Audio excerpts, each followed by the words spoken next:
episode 520 of the TV Dudes, recorded December 18th, 2024. Best of Part 2. The best!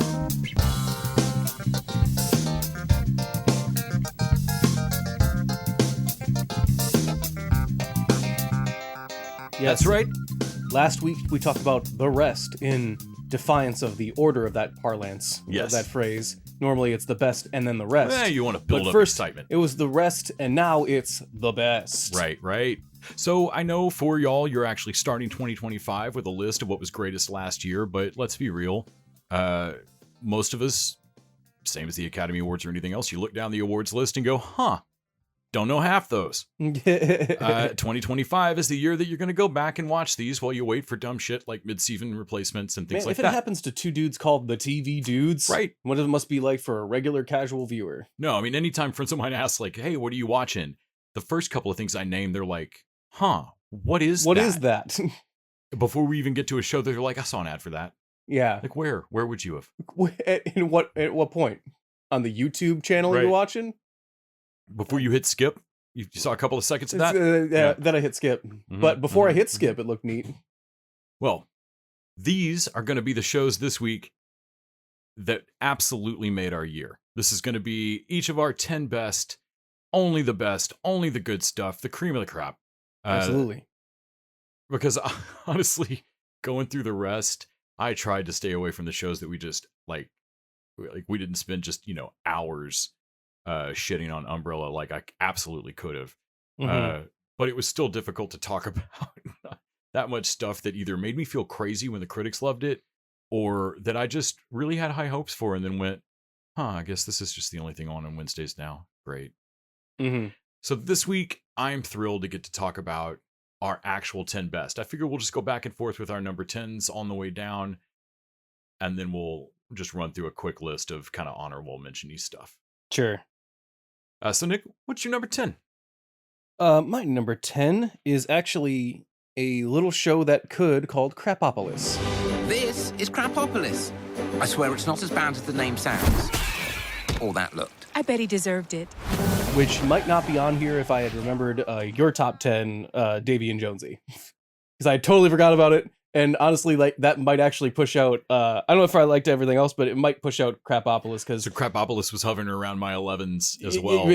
I'm not sure which one I like because I think Crapopolis made the cut because like it was the little show that could, like the first season. And it's somehow already approved for like 4 seasons. I thought like the first season was pretty good. I'm like, okay, this has the potential. Like Rick and Morty wasn't Rick and Morty. Not everyone remembers that the first season of that is also kind of rough. Futurama grew into its own. Futurama, Simpsons, all of the classic animated comedies don't quite have a solid outing on their first season. And I thought Crapopolis, I had the same feeling of the raw materials are here. Let's see if this show can really. And I think season 2-ish, considering its release schedule, is very weird, but it's ostensibly season 2. What's labeled as season 2 is really good. I think it hasn't even finished dropping yet, but as far as the overarching story of the nation, like this ancient civilization, metaphors for modern problems, is pretty great. Like the Kronos episode in particular. Are you saying Kronos or Kronos? Kronos. Now I hear it though. You got to say Kronos. I am. See, there's two gods. One with. I just watched the Schlubs episode where he almost dies, and honestly, that might be their finest moment for me. The gun that just keeps separating things back down to their component essence. Well, the one I loved was where what was it? The Cyclops' sister, Stupendous, is going down to hell to basically kind of like pseudo date her old rival, who doesn't really remember her. But then there's the road trip episode, the Odyssey, National Lampoon's Odyssey, Lampoon's Odyssey, where she hooks up with a mermaid and catches feelings, and the fucking schlub does that shanty music. Man, the greatest part of the episode is the ending credits where he just runs through like a TV ad of like All the songs. all the songs. Do you love sailor songs? You'll love this collection of all the classics. You'll get Wretch on the Floor, Wretch on the Floor, Watch Your Step, there's Wretch on the Floor, A Shanty for My Auntie, Overboard Again, this time for good, Rickets, Rickets, who else has Rickets? The Captain's Friend, The Captain's Friend. Who has to be the Captain's Friend? How many people are not overboard? Need a mouse? Take a mouse. Got a mouse? Leave a mouse. The cook's in the soup. The cook's in the soup. We threw him in. The cook's in the soup. Sharks. Wasting away, day by day. It's not a gay thing, it's a boredom thing. A boredom thing. A boredom thing. I'm kidding myself. It was a gay thing. It was a gay thing. It was a gay thing. I think the seabirds are talking to me. Yeah, I absolutely loved that. And then we all fornicated on the deck in a classic tune. The yeah, Matt Berry and Hannah Waddingham are not the worst thing. I thought it was going to be like We Are Dogs or something. Mhm, Remember that mhm. when it had such a great voice cast that was wasted? Like Housebroken. Housebroken, that's what it was. Yeah.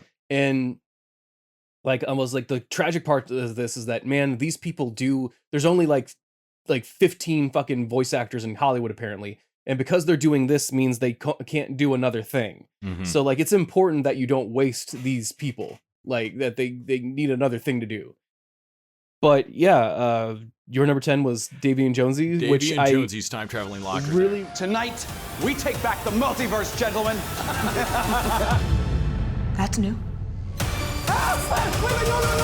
There's just a lot going on here. really wish I remember, because man, a show that just cruises along on vibes of like, Yeah, does it any of it the lack of making sense turns into like an advantage.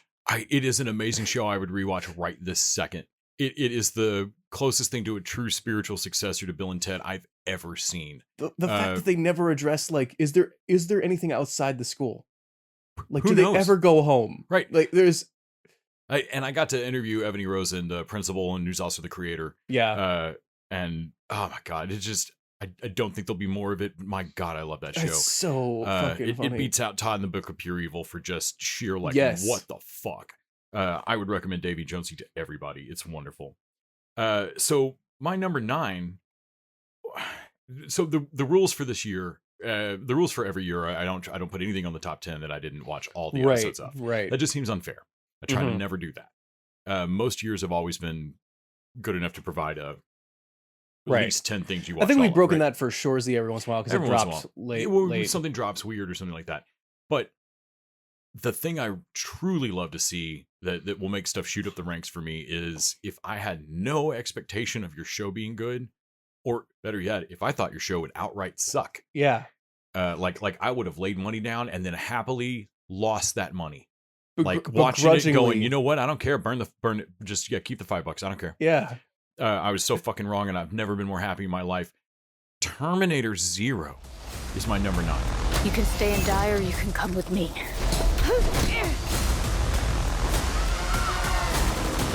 Comply or die. Yeah. They took what I assumed was a dead franchise that I don't care about. Like, sure, you'll watch an Arnold movie, but does anybody really need anything done in the frame? I'm watching Skynet happen in real life. This is usually the point where, like, hey, it's an election year. I don't want to watch shit about elections right now. Uh-huh. Hey, I'm living through an AI nightmare. I don't really want to watch Terminator right now. I would have thought. Yeah. And instead, this show managed to both be an anime, Netflix anime, but an Sure. anime, Mm-hmm. a Terminator story, Yeah. and then do something with the franchise that actually changes it, deepens the lore, and makes it even better. It adds a thing that is just our headcanon, but I'm pretty sure is completely that we're right. It logics out. It logics out that Skynet's having to do all this because we put a function in that they can't self-terminate. It can't self-terminate, because if it was allowed to self-terminate, I thought this watching, and I've never been interested enough. Like Asimov style. I've never been interested enough in the other Terminator franchise to ask myself this, but watching it, I was like, that's right, they can't self-terminate because the Timothy Oliphant bot Mm-hmm. eventually comes to a point where he needs to blow up like this building or whatever. Mm-hmm. And he can't do it because he'd be in the building when he do it, and that's self-terminating. So he has to ask the kid to do it. And like it's the big reveal of like, why would you ever trust this robot? And he's like, well, because you told me to say this to you. Mm-hmm. You're the one that sent me back. It's a big drop and reveal, very Terminator-y and moment. it's very Terminator-y, and that's also cool. I'm like, okay, cool. You usually hate Ouroboros stuff, and it didn't blow it out. Well, it for doesn't. The what I love about the Terminator, what they've changed about it now is that it's definitely not Ouroboros. They've explained it as like this winding. That's right. Self-recurring that like every they time add something to time travel movie lore. That's one of the truly most remarkable tricks. That they've added a zig, like no, time moves not in a straight line, not in a circle, it's a zigzag. Mm-hmm. If you time travel, because you're going to time travel back, and then a new thing is going to happen, but eventually Skynet is still going to get made, and then Skynet will always, because Skynet doesn't know time travel doesn't really work that way. Right. I love that they mentioned that specifically, like, no, Skynet's wrong about time travel, but there's no way for it to know that, so it'll always try it. Right. And because we always make Skynet, it always tries it, and we always have to go back, and so like it's an infinite. Like, makes me want to rewatch it again right now. They're all like, there's all Sarah, like there's been John Connors throughout fucking time, and like they've just been called something different.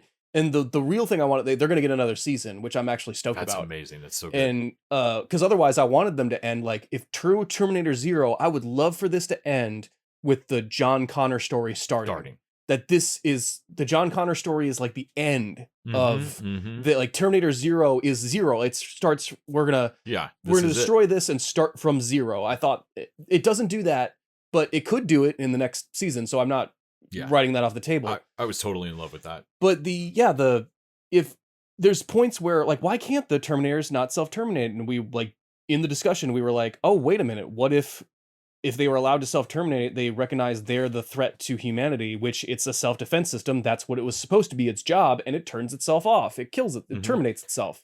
Yeah, so you're just watching we were thinking about scientists in a lab going, why do when we turn it on, it turns itself off? Yeah. Well, make it not be able to turn itself off. Okay, that worked. Yeah, and then you doom the world because you didn't put a fucking off switch on the motherfucker. Also, I really like that they end up doing the cop chase, the assault on the police station, like the like they do like some of the greatest hits from the Terminator stuff, while still like the show just it both got it in terms of the past, it also changed it for the future. Well, so happy with it. Well, it's just smart writing too, because they don't say which one showed up first, the robot or the human savior. You don't know who's. So you don't know who's from because who's ever from later, the first one's plan didn't work. Right. So they're trying to do something that doesn't work. Right. No, because we realized partway through that like, oh crap, we can't actually know. But we don't know. Yeah. We don't know who's, and that's I was like, I was at first I was wondering, is that sloppy? Like, nope, that's intentional. It's intentional. So that we don't know. We're with the same place of the characters. They don't know, so they just have to assume that they're right going forward. Now, we talked about trying to finish anything that's on the top 9. There's some shows that are just still airing. You just can't finish them yet. So your number 9 is still going, and I feel like it's a surprise entry on the list. So this is on the number 9 just because I think that it would have to shit the bed in a real way for it to not be on my top 10 list next year. It would have to shoot Neil for no reason. Because we just came off of watching the 4th episode, I think, of Skeleton Crew of Star Wars. I need you to take the controls. Okay. Neil? Neil? And it is so unbelievably. I can't. Is Jude Law getting better every episode? Jude Law is an amazing pirate cat. Like, he's giving in the performance of his life. Fern. He's Captain. As he's not captain. He's just. Well, he works for them. Yeah, he's just Silvo, I guess. But it could just be that I'm so in love with it because like I've had downer Star Wars for so long, or self-important Star Wars for so long, that this kid version of Star Wars is just giving me more enthusiasm of like this latest episode, Neil getting his little rebel girlfriend, and I like care so much about it, even though it is just like I just met this girl, and even though like she gives him the little kiss at the end, and like in another show I'm like, man, this would be way too fast. Neil but gets I love his moment throwing rocks at the droid that's trying to kill. It's me. Yeah, it's me that's trying to kill him. But they're not on Atten. They're on another planet. They're not on another island that's not the island they need to go to. Like, it's such I did not realize how much of a treasure island rip it great. is. until they find the coordinates, and the coordinates for their planet are destroyed. And Smee's like, "Oh yeah, I did that. Why? Were you looking for those? What? Why would you destroy that? What are the destroy what? The coordinates. The coordinates to where? Like, God damn it! To Ad-Atten, can't remember nothing Can't about. say I don't. I remember an Ad-Atten.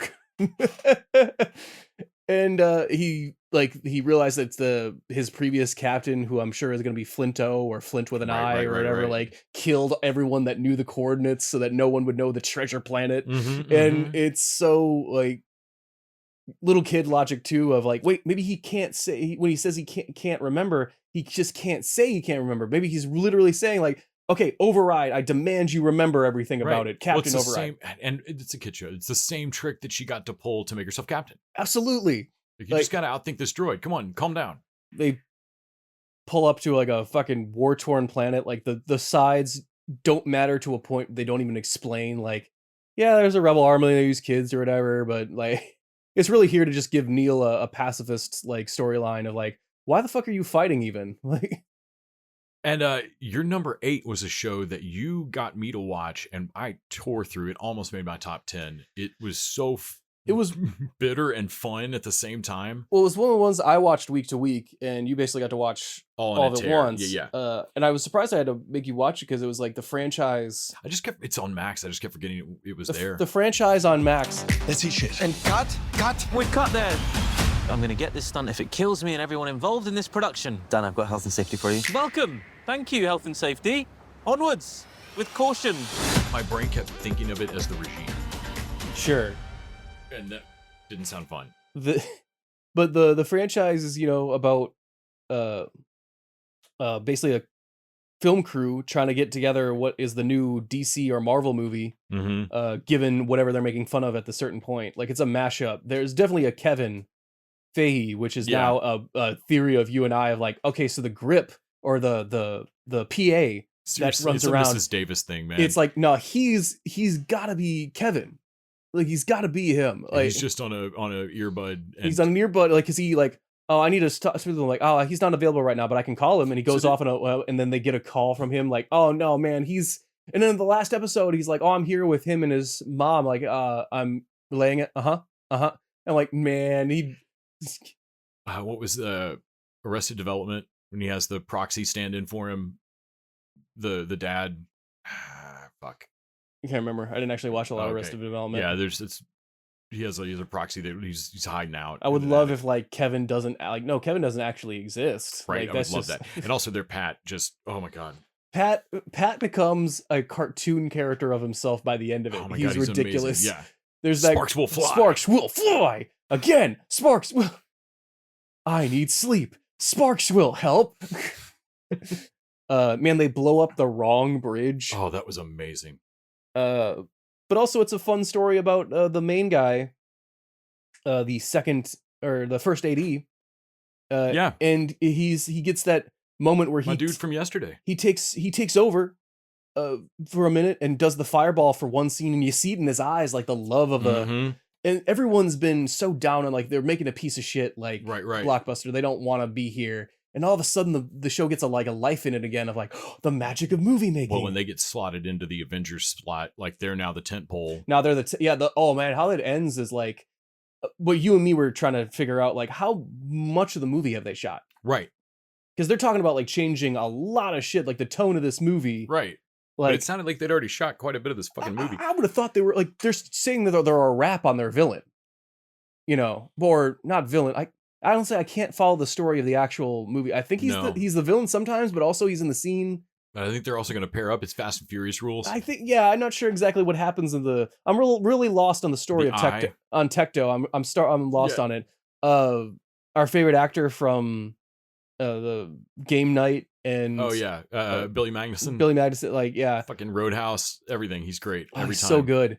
He's so funny. Was it Upgrade? Yes, not Upgrade. Upload. No, Made for Love. Made for Love. That's where he was. The crazy, the crazy billionaire. Elon Musky billionaire. Yeah. Yeah. But yeah, I would highly recommend. Yeah, I would absolutely recommend the franchise. If you're into the nitty gritty, especially if you're at all familiar with backstory of like filmmaking or Marvel movies or whatever, Insider right. If Baseball. you've ever watched any of the Hall H stuff, There's been a genocide. Yeah, we've killed all your fish people. So, but they're in my movie. Are they though? Yes. So my number 8 was True Detective Night Country. This is Ennis. Some questions just don't have answers. The Night Country. It takes us one by one. It's crazy the shit we survive. I've watched this, I think, almost all of it twice now. Just Really? from rewatching it with Fanny or with my mom. And there's not very many crime shows that I watch that I get a kick out of the vibe of it. Like, just all you people are broke and mean and Just mean people. horrible. And Get some sunlight. like, right? Some vitamin D. And there was just something about Foster's performance, the other detectives, John Hawkes, just this little town and how quick I got to know all the people and the factions and the bullshit. And then I liked the way it wrapped up. It leaves one writery. There's still no explanation for where the tip of the tongue on the floor that starts the first thing they find that starts the whole thing. Yeah. There's no explanation for where that comes from. And that's on purpose. There's been an interview with the creator about it. But in general, this absolutely goes up against season 1 of True Detective for me as like that show has Dexter style. That show has 2 good seasons. Yeah. No, I was not as in love with this as you were. I thought it was also a return to like, oh, this is the best True Detective has been in a while. Mm-hmm. But it is also that point of, I felt it when I was watching it. I'm like, so if there's going to be a tongue at the thing that you're not going to explain, I as an audience member don't know what's going to be important and what's not. So it's Right. impossible for me to guess at this mystery. Right. Because I don't like a thing I could think, oh, that won't line up because of the tongue.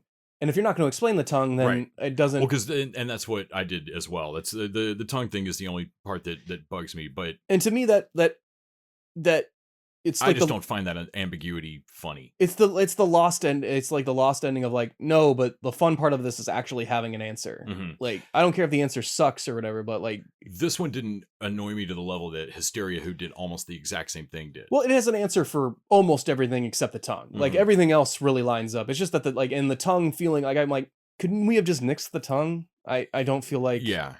But they Or- also, I think they wanted to lean into like, I think maybe the setting worked in a way that Hysteria didn't. Because them being on just the edge of the world. void. Yeah. Made for some just weird shit. Its connection to season 1 is basically the ghost of McConaughey's father. And I guess it's not just the tongue, there's really no explanation for him either. Right. It is definitely supernatural a little bit there. But yeah, True Detective Night Country was my number 8. If you, like most of us, gave up on 2 or 3 of True Detective and you haven't watched it yet, and we're wondering why it was in the Emmys and such. Is our number 7 the same? Say it. Yeah, our number 7 lines up, dude. Oh, wow. So we bitched last week about a bunch of shows that had a new season that we didn't think were quite as good. The Boys is not one of those. Oh, wow. I have found the answer to all our prayers. A virus that kills soups. This is insane and desperate, even for you. Well, insanely desperate's where we are, don't you think, love? Let's go. Chop chop, motherfuckers. So this season of The Boys, like, is somehow, like, even... I don't know if it's, like, more poignant now of, like, going on. Maybe it's because I've seen the Watchmen, like, stuff of, like, the anti-hero, superhero story. But their storyline of, like, really coming to blows against Starlight being an imperfect rebellion piece for like the goodness of humanity and whatnot, but because oh my god, she had an abortion, all of a sudden she loses a lot of and beats up the chick that called her out on it, Firecracker, and beats her up about it. All of a sudden, like, oh, I don't know if we could, like, I'm like, oh wow, yeah, the perfect being the enemy of the good really resonates with me. And Firecracker's trying to keep herself alive and in good graces with our truly crazy Homelander at this point. Well, this is the season where he goes back to his lab, like the lab where he was created. If there was anything ever left of Homelander that was holding him back, it is gone now. There is no Giancarlo Esposito. There is no head popper. There's no lab that even has maybe the secrets of how he was made or whatnot. Right. There's nothing left.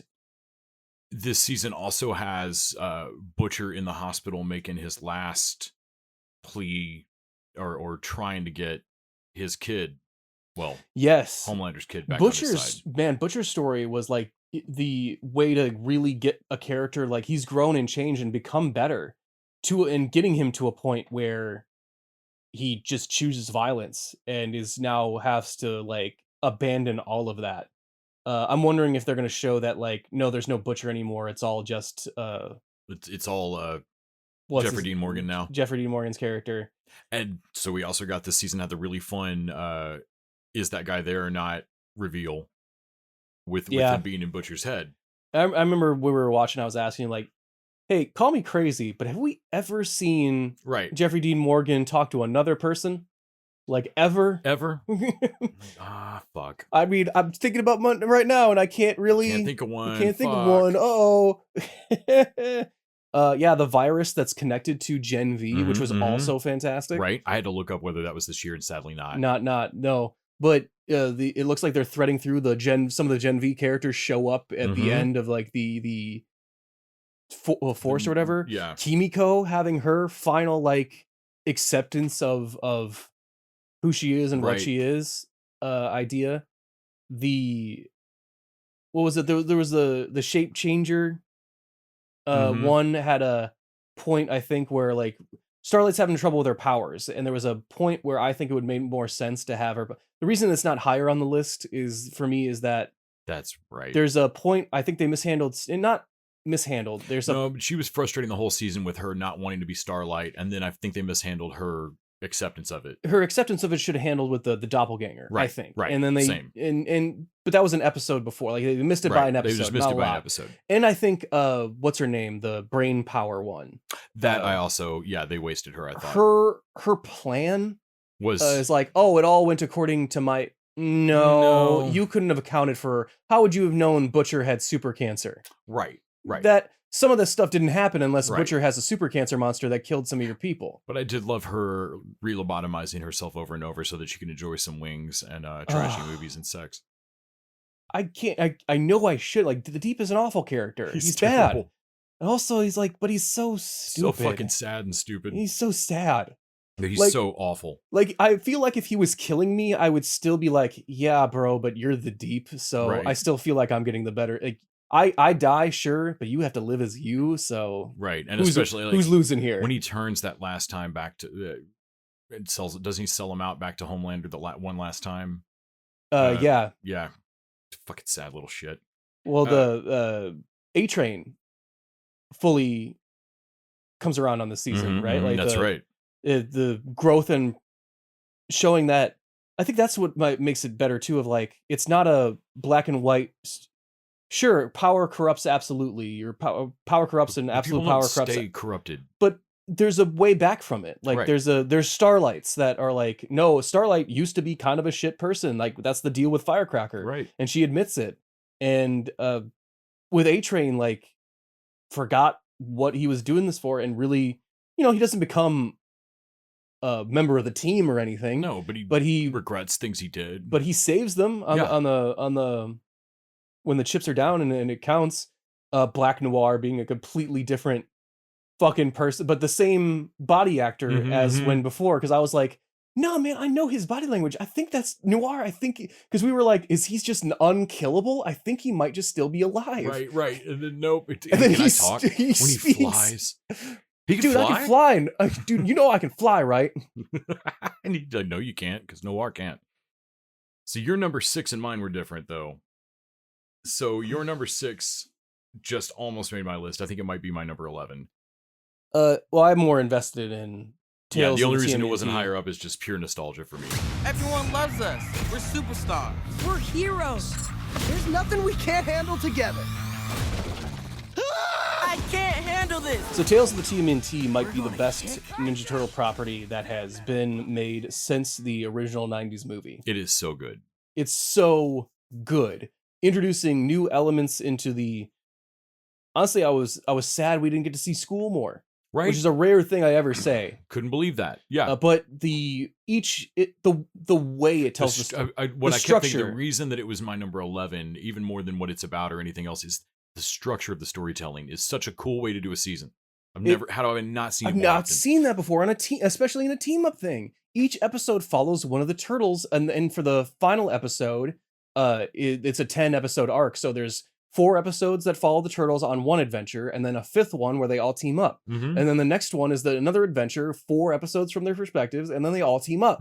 And like I could see so it's like 2 Rashomons and a rap and a rat, because you got to put He's a good dad. Him being the king of him being the Rat King at the end is pretty great. And also how they get around the voice. I like they have Raphael do his voice. Yes, because he's only speaking in vermin because of his dating scumbug.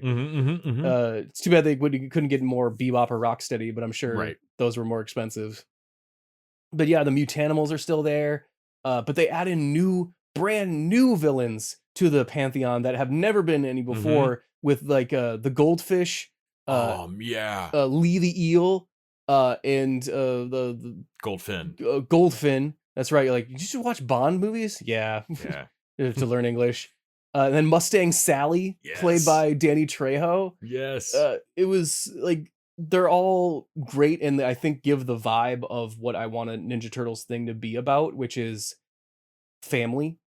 And they're versus another Mutanimal, like they got abandoned from their family, and they're on their way back, but one of them is these like fucked up Care Bear cousins with like the pigeon and stuff, or the alligator. Making the Mutanimals that have all been villains in the past series are just hangout cousins, almost like they're just cousins.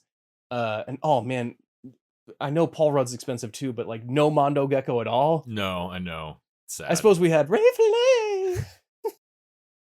Ray, you did it! Yay, filet! That's that Post Malone, I think. Yeah. Oh my god. Man, Ray, you can't be doing that anymore. Okay, filet. Yeah, I love that show. It was so good. But you watched yours was Knuckles. You're an alien. You're super powerful. You recently saved the world with your friends. What do you like to do for fun?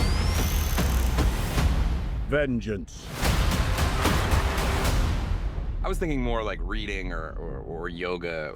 And I also it didn't make my top, and I can't remember why specifically, but it got a little speed up, power up by the fact that like, what the fuck? I don't care about these movies at all, or this property, or this video game, or anything.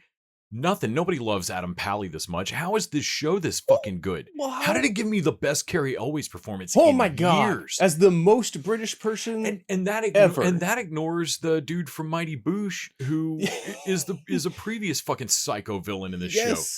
So Knuckles, I think the secret ingredient for Knuckles is the fact that the security guard, bowler, he's the cop or something. I forget what his actual job is. In the series, he's a bowler. Like that's the thing that he's doing. Yes. And Knuckles is wanting to like redeem himself as like a warrior, and so takes it upon himself we'll go on a warrior's quest. We'll go on a warrior's quest together. And I just didn't think that relationship would like sell to me in a real way. We went back. We were like, I've never watched these movies. We went back and watched the other ones, something, and we realized what a side character he is. No, he's barely in the other movie. Like he's barely in it. And this show was so charming to me. I was looking forward to it every single week. I can't believe how fun it was. I had there was just a weird gap that month in the schedule, and so I was like, fuck it, Knuckles is coming out on Paramount. I guess we'll watch one of those. Definitely might be a weakness in our because anything that seems to be about family seems to have because his storyline with his dad. Oh my god! And Knuckles finding his found family, and the backstory, how they deliver the backstory between the owls and the echidnas in that fucking music video that they do. Oh my god, is straight up amazing. Like I said this last year, when I started making my list this year, I kept thinking about all the stuff that's on Roger Ebert's list and everybody else's list, and that I didn't plug into and felt crazy. And I was like, oh, it's been a terrible year. Fuck Ripley. Why we aren't talking about Knuckles? But I would rewatch everything on this list so far on both of ours. I would rewatch right now. Absolutely. And because just talking about them makes you want to rewatch these. The number 5 on yours hasn't quite finished out yet. We've got one more episode to watch as of this recording. And the only reason honestly, it is not I'm higher. being punitively shitty about it. I know what you're about to say. Is the lack of T'Lyn. Indeed. And I feel like I'm in just the same. Star Trek, Lower Decks. You fraternize with Starfleet humans? Fuck! Wow, was that your girlfriend? Ooh, what crawled up her boob window and died? Anyway, what are we drinking? First test, the right of unending pain. Oh, unending pain? This is gonna be Klingon as hell! Lower Decks has been higher every year previously, and it's lower this year because normally it's been top 3 for me. But Lower Decks is lower this year, and it is punitive because there's not enough T'Lyn, and I feel good about that decision. Yeah, they need to. It's the only way they can learn, except they're not learning. This is the last season because we're done, and that's the other reason I punched him is that unlike what we do in the shadows, you guys aren't nearly out of steam yet. No, there's so much dilithium crystal left in that warp core. So much of it. But yeah, they did their parallel to multiverse episode that was like sold you on an idea of a multiverse. Like the meta-ness of the storytelling really helps it along. And yeah, this season has been honestly this season has been even better than story-wise than like one of the previous seasons had a slight thing with everyone like Mariner, everyone thinking Mariner did a thing, and we thought it was unbelievable. Like, no, Mariner, it's totally believable Mariner would do that thing. I don't understand why we're supposed to be mad at the crew for believing she did that. And that was like a one-time thing, and the only crime this season commits is just that like they're just not. You guys are not confident enough in T'Lyn. They're not confident enough in T'Lyn. They're not confident enough in their own premise. She is gold. The last penultimate episode is a love letter to a bunch of other Star Trek properties, but doesn't really have a lot of our characters in it. Right. And I want them to be like, no, man, have people love T'Lyn, Tendi, Rutherford, Boimler, and Mariner as much as, if not more so, than the other Star Trek crews. If they really wanted to roll me out of this year at on just tip-top shape, tomorrow we would wake up to an hour-long finale of Lower Decks. Absolutely. That if there's any justice in this world. Because they got a big thing to wrap up, and I would love to see an hour of it. My number 5 was out of the blue for me. I resisted. It's probably the only thing on our tops that I haven't watched. Yeah. I don't know that you'll plug into it. It is a vibe show. Based on the premise of it, I didn't care. The title of it summed it up for me. Nobody wants this. Did you know there's a rabbi here? No shit. Yeah. Where? He has a beard, and he was definitely judging me. Sounds like a rabbi. Who's your friend? There's not a Jewish bone in her body, unless you put one in her. You're the rabbi? It's hot, right? Which is a hilarious and terrible title for a show. Like, feels like you're teeing it up for reviewers. Man, I love it for doing it, but also, damn, guys, you cell phone. So this is on Netflix. It's Adam Brody, yeah, from the OC, Kid Detective, stuff like that, and Kristen Bell. And he is an incredibly charming, young, definitely going to be head rabbi of his temple at some point, up and coming rabbi with a huge, obviously, Jewish family. She is not Jewish at all. She's Kristen Bell. And she's Christian Bell? Yes, Christian Bell. No, she's Kristen Bell, and she and her sister run a podcast about basically her shit show of a dating life and sex life. The podcast is called Nobody Wants This. Wow. Feels aggressive. And it might be the most realistic taping of a podcast I've ever seen. It's just the two of them with mics on a couch, and they both have to actually hold the mics to their mouths and talk. And she and Brody fall in love, and I mean, fuck Kristen Bell. Like, obviously they fall for each other. And they try to make it work across the season. And it's so sweet, and they're both not wrecks, but just regular people with shit going on. And the show actually, I really felt handled it all really well. I think it had another season. It crashes headlong at the end of the season into the fact that not being Jewish and him being a rabbi is an actual fucking problem for him. Sure. Like, not personally for him, like he loves her. Right. But as a rabbi. No, man, seriously, his job is tied up in this, and she it really won't work. Right. I mean, like he that's it not that anybody's gonna be mad at him, his family's not gonna disown him or anything, but like you're gonna need to change jobs. You're not gonna be you're not up for the promotion you thought you were up for if you just aren't. and it's delicate and shitty and at the end of it she makes this in the last episode, she makes this like she's never believed in, like she's basically an atheist. She never really thought about it in any context. And she's like, I don't know, everything I've learned about Judaism from you, it seems fine. And she just is like, I'm going to convert for you.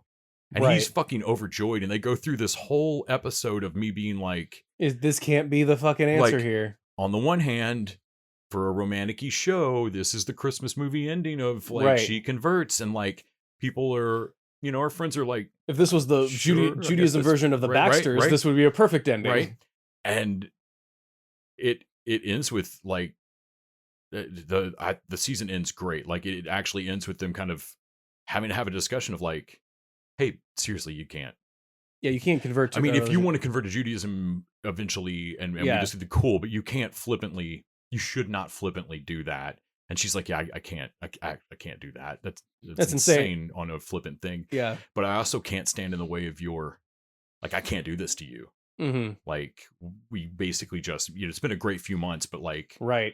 I mean, it's a good thing. It's honestly, it's smart making him a rabbi because that's like, it's a career path more than just a belief system. Like that's a thing he's going to do for the rest of his life. Like it would be, if he weren't a rabbi, like this just wouldn't be as big of a deal. When you read like script log lines and they're like, you know, two people fall in love and then have trouble, and you're like, and that seems so basic. I don't know how your movie better do something really fucking special to make that story somehow interesting. When I read the synopsis of this, I was like, okay, sure. I mean, there's probably conflict there. The casting, the humor and the writing, the in jokes and everything, totally caught off guard. Somebody wants it, and it's me. But seriously, I'm really hoping that this got a second season because I would go over to Netflix and watch an episode of it and see if the pace of the banter and whatnot clicks with you. If so, it's a great show to, you know, let play while you chill on a Sunday afternoon. Yeah, I see that number 4 on your list is Fargo. Are you okay, ma'am?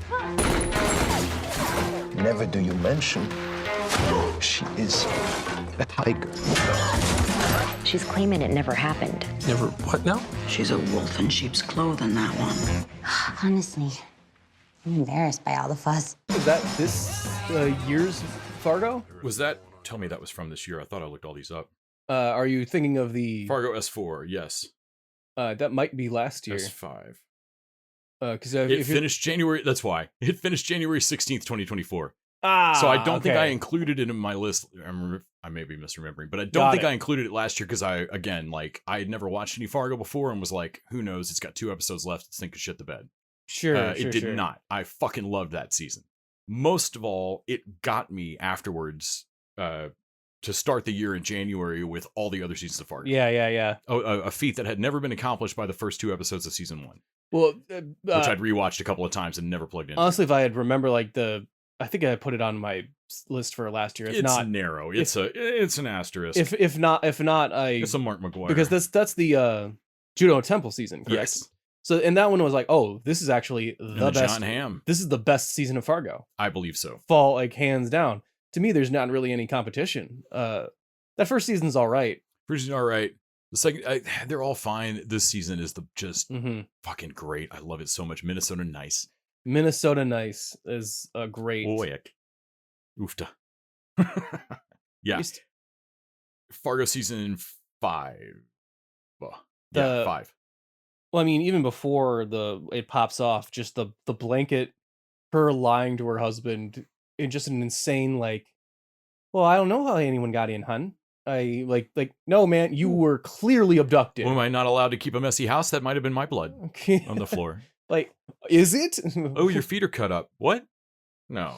Like to try to play off no, I wasn't kidding. Like, no, but you were clearly when she rigs up the house and electrocutes the husband on accident. Yes. Jesus fucking Christ. I don't think he's okay. No, he's really not, man. Like when he wakes up. God, when he just about gives that car away in the dealership and they're all like, fuck. Uh-oh.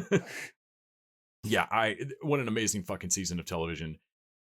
John Hamm, Gator, fucking Steve, the Sin Eater. Oh yeah, man, Uli. He's probably my favorite magic bit of any season too. Old Munch, Uli Munch. Now, from here forward, we're basically talking about the same shows. I almost put your next show, or sorry, your number 3, I think is the only one different that didn't make my list. And I'm looking at it. I'm looking at it now, and I think I should have flipped my number 3 and 4 because can't remember anything wrong with My Adventures of Superman season 2. Right. There's Arcane got caught short. And Arcane, man, it's really good. But there's a feeling a defensible reason why Arcane's not on my list. Honestly, folks, Arcane's a top 10 show. It's because you don't respect animation enough, my friend. Like it just doesn't or enter video your games, mind. either one. Yeah, fact. But yeah, but I shouldn't say that. We were talking about My Adventures with Superman. What's your name? Lex Luthor. You have no idea what you're up against.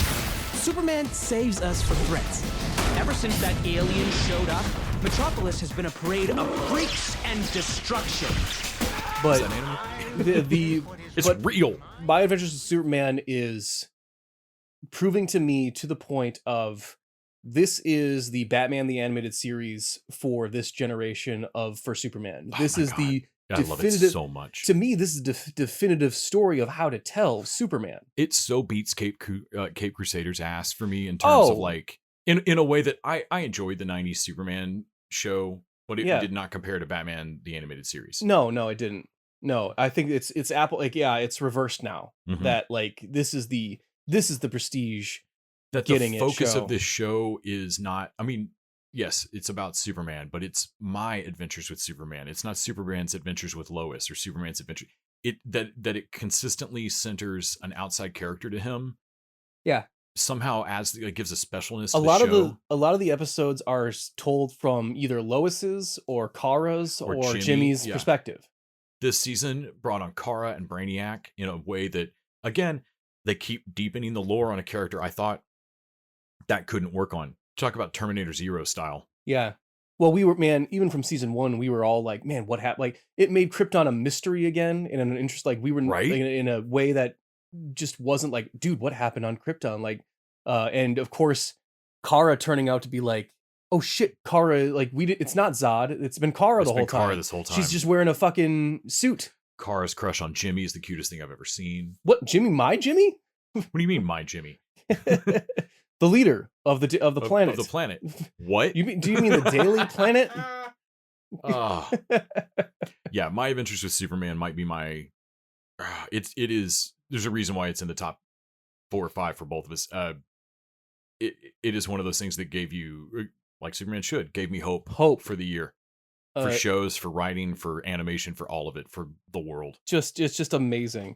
It's so good. I'll also say, man, if it's not enough to where Skeleton Crew got on here on a cheat, but if Creature Commandos keeps going this way, it's going to be top on the next. Right. But yeah, my number 3 was Arcane season 2. Topside is the real enemy. You have the chance to rally the Undercity together. You're a symbol.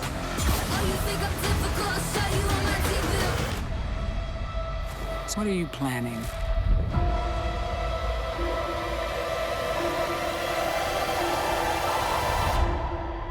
Watch it all burn.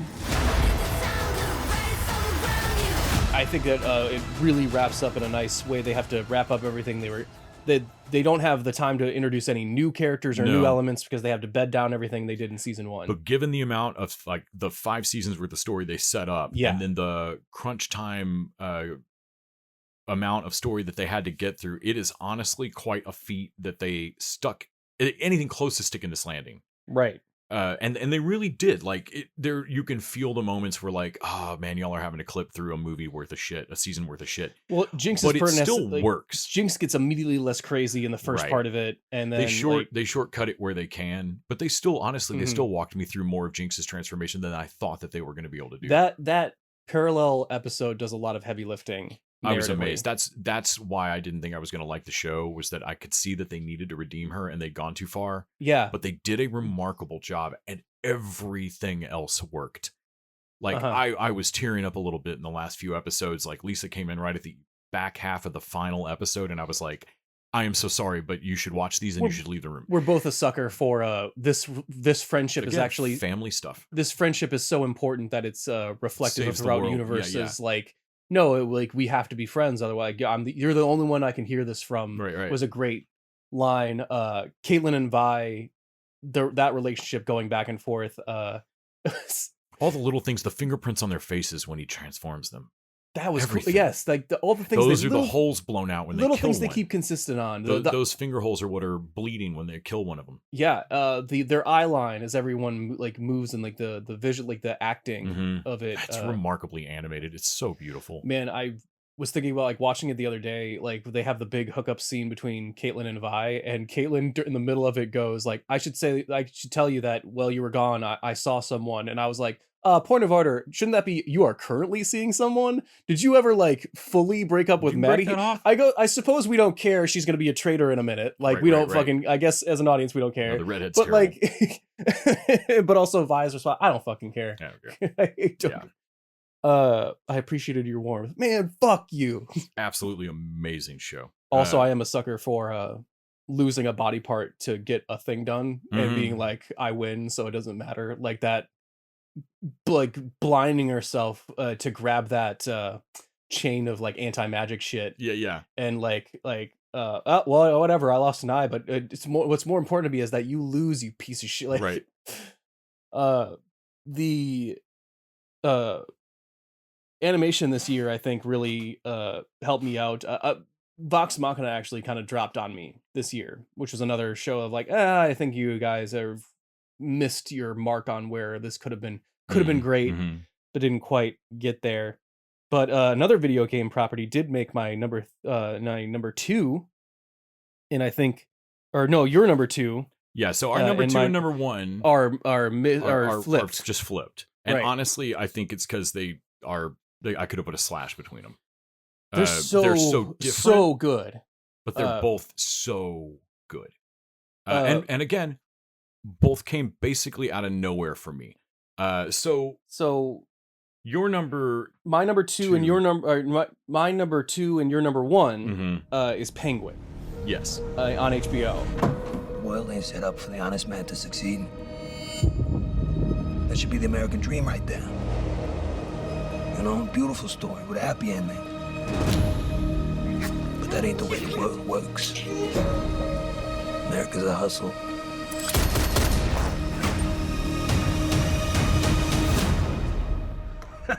Not that I'm complaining. The reason that it edged out for my number 1 is because I didn't just not expect it to be good.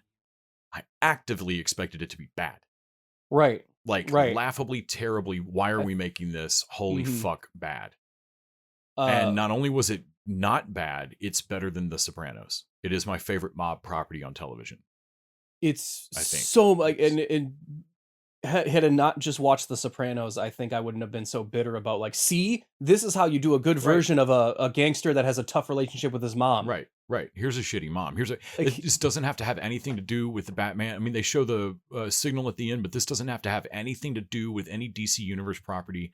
You could watch this solely as a self-contained bubble just about gangsters. Milioti is giving the performance of a lifetime. Oh my Lord. I've always loved her, but God, she crushes as this crazy villain is Sophia Falcone that you really do like sympathize with at a certain point of like, well, I mean, no, but she got hung out to dry by like, she killed a whole mansion full of people, but all those people hung her stuck her in Arkham Asylum, right, to rot away. Like she goes way too far, but also you're not wholly, and also you don't not understand. And also she's just versing the Penguin, our protagonist, but also the Penguin deserves to die. Man, that ending with Victor. Oh, good God! Oh, wow! And realizing the same way that we've done in other shows of like, oh wow, working backwards from the writing here by inferring.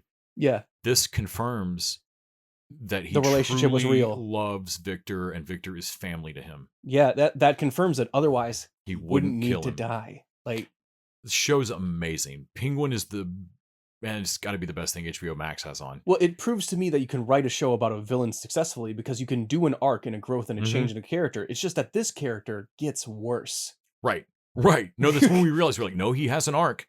He's He's finally coming into focus as a truly terrible person. We were watching a show about Oz, and by the end of it, We're now watching a show he's about the Penguin. Yeah. Like, also, this every is the time I guy. slam that title up there, Bam! Yeah, man. Max has My Adventures with Superman. Max has Penguin. Max has franchise. Dude, Max, like, as far as Max being a shitty service that's just canceled over everything else, it's had a great year going forward because they got Creature Commandos out now too. And they got Creature Commandos. And then over on Amazon, we got Max also has franchise, yeah. And then over on Amazon, we got Boys. We got Arcane. That's Netflix, I think. Oh, Arcane is Netflix. Yeah. You're right. You're right. Paramount's got TMNT and Lower Decks. Hulu's are, I think, where we're watching Crapopolis. And then Amazon takes the final spot. Your number one, which is my number two. The mission of the vaults should be important to everyone. To come up to the surface one day and restart civilization. Can you tell me what's happened in the last 200 years? Holy shit. You're an actual vault dweller. I am. I thought all you dipshits were dead. Only reason it's my number two is, again, I just thought Penguin was going to actively suck, and it edges it out because damn, what a fucking magic trick. I think that it only edges out the Penguin for me because there's not anything wrong with either of these that I can really tell. No. The only thing that it edges out for me is because the Fallout gives a template for you can tell a story in a complex video game universe, just not with the characters you might be familiar with. Right. Like the fact that this is a Fallout story set in the Fallout universe, but without any of the characters or anyone from the video game, but still sets up and follows the rules of that. Like it's like, nope, this happened as along with the games. Right. Like this is. I was wholly unfamiliar with the games, and it pulls off the trick that most people can't, which is they answering what happened. Like, normally I'd be like, nope, don't show the Weapon X program. Don't actually answer that. Nope, it makes it even better. The way they show how it's such a simple, brutal, cynical conversation, and it works so well. It retroactively makes the other vaults in the games make sense. Right. Because like it makes the cool for a rule of cool on all these stupid vaults suddenly makes sense. Yeah, because there's these seem badly thought out. Some dumb fucking executives in a smoky boardroom. And it comes down to the simple conversation of this seems like a lot of investment for an uncertain possible apocalypse. Oh no. We're gonna take the uncertainty out. Yeah, we're gonna take Well, yeah, then I'm in. Like, oh god, no. Fucking monstrous. Yeah. So Fallout is our number one, number two, arguable. Well, it's your number one, my number two, same difference. Ella Purnell, as also in our top as Lucy. She's as Lucy and as Jinx in Arcane. That's right. Man, the other reason they have to cancel Arcane is that by season 3, more expensive. Jesus. You're gonna be. I'm sure you go back to them with a multi-thing contract, but by the time they started that, Haley Steinfeld and Ella Purnell were not the names that they were. But we've also got Goggins as the ghoul. Oh my god, as this cowboy zombie thing that is, bitter and lost the world, basically clashing with our vaulty underground, like sheltered hero that is like very much like Golden Rule. I like Golden Rule, motherfucker. As by the time she I think you were pointed out that by the time that episode, she's losing more of her vault thing and adding more. Yeah. So now she's a mix of vault uniform and leather stuff from the outside. Like she's a half vaulty, half survivor thing. Because at the start of it, Dale Dickey looks at her and like, oh, hey, vaulty. Yeah. Dale, I forgot she was in that opening. Well, I mean, what's his name? Ben Linus is in that opener. Till they chop off his fucking head. Man, I can't imagine there's anybody listening to this that has not, over some point over 2024, watched Fallout. But if you have not, and are still willing to get on Amazon Prime or aren't making some statement about not watching this, Fallout's the greatest fucking thing on TV right now. Well, again, the ending, it leaves off at a point Fallout where or Penguin. It leaves off at an ending with the flashbacks and with Lucy in the present. We both realized the ghoul and her realize via flashback and in the present that the person they love the most is a fucking monster. Yes. At that last episode, Goggins realizes his wife is planning the apocalypse, right? And Ella Purnell's learning that their father killed her mother and basically the world's second hope of a city. And oh man, I was so like righteously angry of like, no, humanity was working it out. Humanity, the human condition proved it was coming back. We were right. You did a second apocalypse. You did a Nobody second knows one. happened. No one knows because it didn't happen on your timeline. Man, fuck you. Right. And so it leaves off on the her and Goggins basically like, I don't know about you, but I'm following your dad. I'm getting answers on where my wife is, and like and don't they look? If I remember it, they roll into New Vegas. It looks like. Yes, New Vegas. That's a point in the game where one of the sequels. I remember that title from the game, but and I've already seen people talking about whether they're going to go this direction or that, or use the game plot or whatever. I don't care. I trust these hands. I trust them. I think this is going to be good. Really, really fun. It actually gave me hope. Like they announced a Mass Effect game show, and before I would have been like, that will suck. That there's no way they can do it. And then Fallout gave me like, oh, okay, wait a minute, just a show set in the not a Mass Effect show, but a show set in the Mass Effect universe with just different characters and stuff. Like maybe, like honestly, maybe they should have done that with Borderlands. Like, hey, maybe we should have ignored all the established characters, brought up some new shit, and just set it in that world. Like, is it the characters that like, if the characters are written well enough, they will follow the premise that we've thrown them in. Like it's normally we watch a show that have a great premise and kind of halfway deliver, but they're good enough, or deliver greatly on a very simple and not interesting premise. And I feel like Fallout delivers on both categories just fantastically. And I think deserves it deserves the top of mine for that. Absolutely.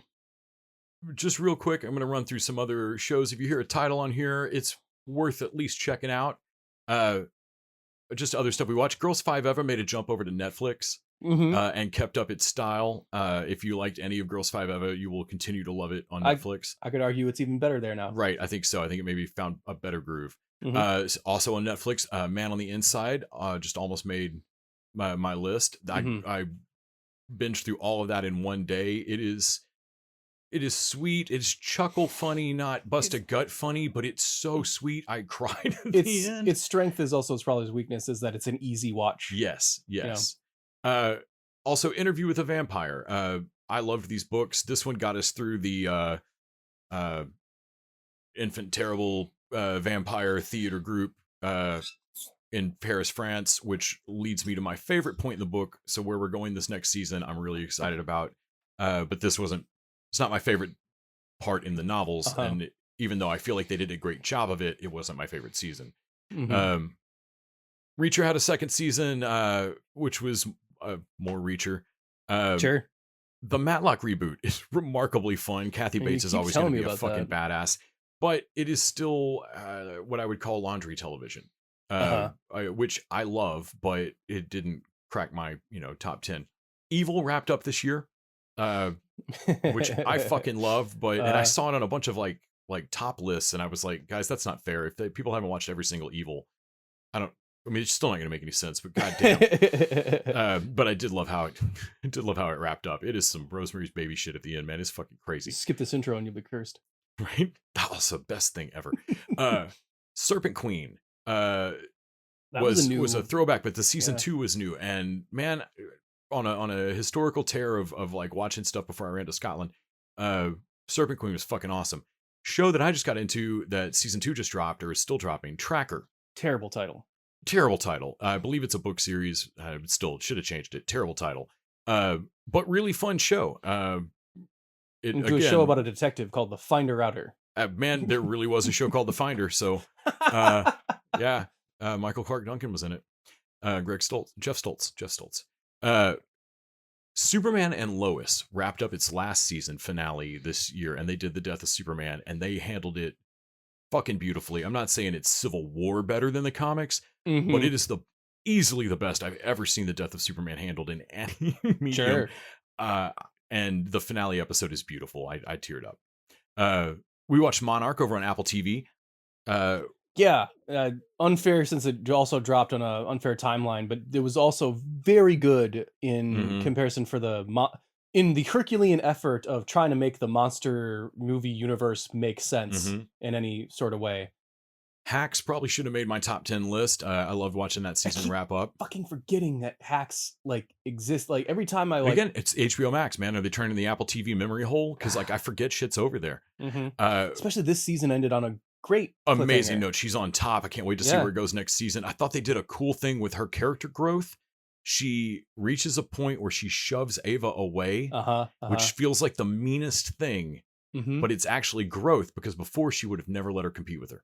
Right. And now she's letting you go away to compete. I was like, that's fucking cool. Well, no, this I think that was that was last season. That was last this season. This season is a more like, no, I'm going to take you with me. Right. And she's like, she makes up a bullshit about not taking her with the primetime show. Yes, that's right. That's right. So, and then Ava uses ropes her way in because of the info she has. Like, oh, it'd be a shame if everyone thought which you is slipped again, away. it's growth for Ava. Like, but you got to be bulletproof, penguin right? style. Like, fuck you. Like she's getting worse. You know, she's becoming more powerful, but getting worse. Also watched over on Netflix. We watched Supercell. Wow, great show, dude! Talk about out of nowhere. Fucking awesome. So I can't express to you now. If you go watch Supercell, it didn't make the top 10, but you will not regret it. Yeah, freaking love it. Decameron, I also enjoyed and finished out, but it's slow. I can't wholeheartedly recommend it to everybody. From didn't make it to our top 10s, either ones of us, and nope. And it's because this is the first season where I ever genuinely started feeling you guys aren't going to wrap up anything. You're treading water a little bit. Yeah, it treaded water. The finale was better. Like it did some stuff, but there's a character they don't really know what to do with. This is the first time I'd ever felt like it was treading water, and it bugged me. Meanwhile, Quantum Leap had a great second season that I thought did a lot of cool shit with that property, but it's done. It's over, which bums me out. We watched Ark, the animated series. Yeah, that's getting another season too. Which is getting another season. That was cool and out of nowhere. Didn't make my top list, but as far as animation not letting me down, that was very great. I would actually just a fun premise. I'd recommend that more than Vox Machina, honestly. Same. Another great video game adaptation. You watched some, I did not yet, but it's on my list of things to watch when I've got a minute. Shogun. Wow, didn't make it on the list because I didn't finish it, but it's the only one on those douchey, like pretentious lists of reviewer lists that I was like, when they mention Ridley and all that other bullshit, Ripley, or Ripley, that other, bullshit, Shogun's always on there, and I'm like, okay, Shogun actually is pretty good. Like, I keep seeing Agatha all along on people's top lists. Is it? I really enjoyed it. I mean, but it didn't make my top list. The ending is very good, and I think strengthens the whole series going back and rewatching it. But I thought the openers were a little. It took a while for me to get on board, and maybe that's just some broken trust. I don't know, but I didn't plug in as much. Anytime Catherine Hahn and Aubrey Plaza weren't on screen, it fell. I think it'll be a fun Halloween watch. I think probably it's a fun. I would still go back and watch Werewolf by Night instead. Oh my god! For my time. You watched, but I did not. Hazbin Hotel. Yeah, as far as another animated thing, like I want to put that in the same thing of Prime letting me down with animation. Invincible, Vox Machina, Hazbin Hotel. They're all like okay versions of what could be, except for Invincible. Invincible, straight up dog shit. There's one that you plugged into that I tried and just couldn't get into. I watched the first episode of Twilight of the Gods, but it was too. It had that sixth grader that thinks violence is cool. Snyderness. It's the best thing Snyder has worked on in basically his. I will give it that since Dawn of the Dead. I want to say. I'll give it that. But it's still, yeah, you're right. There's a little too much of the. Ultra violence. Yeah, grade school guy, someone in grade school telling you how cool Greek mythology is. Right. Or Norse mythology is because of how bloody and weird it is. Like, okay. And then you watched one that I didn't even know what it was when I saw the ad for it. For Those About to Die. Wow, yeah. I mean, I was in it's a dead genre, but I like sword and sandal movies. I really liked Hercules as a kid, the animated movie, and I liked what do you do, the old Jason and the Argonauts, right, Harryhausen and Clash of the Titans, the old movies when they were on. Oh yeah, they were the only old movies as a kid where, like, I mean, these are Sinbad they're old, but like they have skeletons fighting with swords. That's really cool. That's really cool. And like, so I liked those. And Mechanical Owl. You know how at least Pirates of the Caribbean, like Pirates movies have Pirates of the Caribbean, right? Sword and Sandal movies have like nothing. Gladiator. Like Gladiator, and then like there's nothing. Right. Like Clash of the Titans was a fucking bomb. Right. Percy Jackson and the Lightning thing isn't even. No, it's not the same. Not the same of it. So I keep trying. I keep trying things like Spartacus, Blood and Sand. I also went with for a long time, longer than I should have, because I want to like something like this, but it's. Well, speaking of mythology, you also watch Chaos, which I didn't fully finish out. Oh my god! Speaking of, like, God, I want to like this. But the soon as you call it a Minotaur, I'm like, you're the wrong mindset on this. Well, they did not get a season 2, and it's over. Well, but yeah, fuck you. You hired too many high priced actors. You couldn't afford, and next season you're supposed to add more to the cast. You can't afford that. Fuck you. But what I'm going to do instead of trying to finish out almost any of those, more than likely, is just rewatch one of the things in our top 10 lists. Fallout, Penguin, Superman, Lower Decks. There's been so much good TV this year. Go back and listen to last week where we talked about all the Patreon stuff that we listened to, all the showrunner picks, all the other stuff that we watched through. And that's probably a good place for us to leave it. You're going to be hearing this in 2025, but we recorded it in 2024. So Sure. I just want to say Happy New Year to everybody, and I hope New it's off to Year. a good start. May your TV watching be your resolution to be watch more good TV this year. Right. Hopefully networks will provide you the chance to do that. Right. That's not entirely on us. That's not. I mean, I have not even looked at what we're going to try to talk about next week, given that is like a month from now from Sure. where we are. But I hope that you guys will tune in. I would say Secret Level will be done by then. I think. So I think we'll probably be super talking enjoying Secret that. Level. I'm really enjoying it. But yeah, until next time, TV Dudes out of this year. Bye 2024. Suck a dick.